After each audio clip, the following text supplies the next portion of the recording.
प्रिय मित्रों, मनोकामनी सिद्धपीठ चैनल में आपका स्वागत है। आज का विषय है जीवन के दुख, जीवन के भय।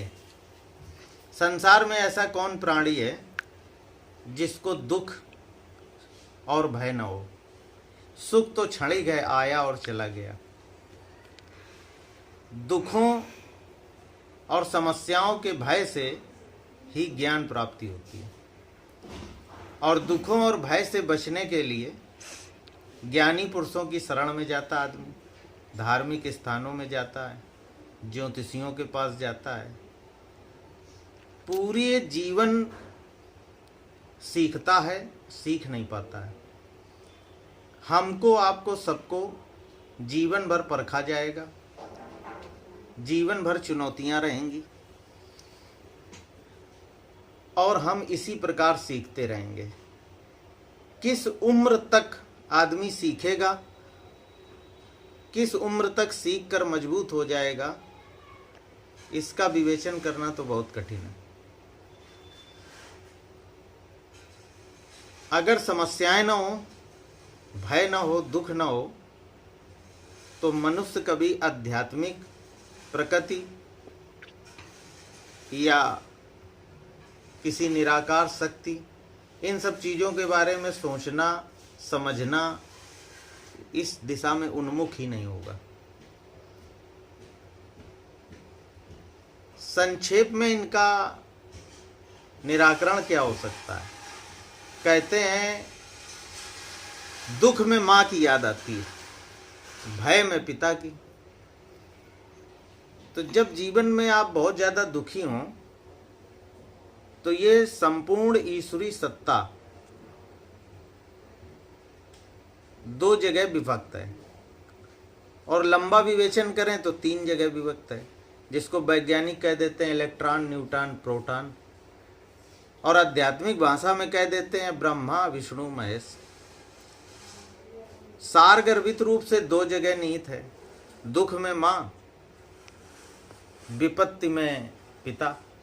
तो जब आप बहुत ज़्यादा दुखी हों और ज्ञानी पुरुषों की शरण में जाकर भी देख चुके हों, धार्मिक स्थान ज्योतिषियों में भी जाकर देख चुके हों, तो दुख से बचने का सबसे बढ़िया उपाय कि माँ की शरण में जाएं। माँ के किसी भी रूप की आप पूजा करें और उनसे प्रार्थना करें। 9 देवियाँ भारतीय कल्चर में हैं, दुर्गा के 9 रूप हैं, और तांत्रिक सिद्धियों में जाएं तो 64 रूप हैं। आप माँ की किसी भी रूप की आराधना करें और दुखों से मुक्ति मिलेगी, करके देखें। विपत्ति में पिता, आप बहुत भयभीत हों, विपत्ति में हों, तो परमपिता परमेश्वर की शरण में जाएं। हे परमपिता परमेश्वर, माता परमेश्वरी, भगवान भोलेनाथ हमारी रक्षा करें। सूर्य के सामने खड़े होकर आप आकाश को निहारें और परमपिता परमेश्वर से प्रार्थना करें। जब सब जगह से आप ऊब गए हों तो ये प्रयोग करके देखें, आपको शांति मिलेगी, और सच्चे मन से करेंगे तो विपत्ति से छुटकारा मिलेगा, भय से मुक्ति मिलेगी। बाकी अध्यात्म इतना बड़ा है, प्रकृति इतनी बड़ी है, योग तंत्र अनेक विद्याएं इतनी ज़्यादा हैं कि इनमें जितना आप घुसते चले जाएंगे, जितना घुसते चले जाएंगे, इसका संपूर्ण समझना, विवेचन करना बहुत कठिन है। ये भगवत कृपा से ही संभव है कि आपके मस्तिष्क में कुछ विचार अवतरित हो जाएं। चलते चलते एक बात और कहेंगे कि धार्मिक स्थानों में आप जीवन के सब क्षेत्रों में राजनीति करें, स्वार्थ करें, कुछ भी करें, धार्मिक स्थानों पर राजनीति नहीं करनी चाहिए। वहाँ आप भाव से जाएं। धर्म क्षेत्र के आसपास एक वातावरण, अज्ञात, अघोषित वातावरण क्रिएट हो जाता है।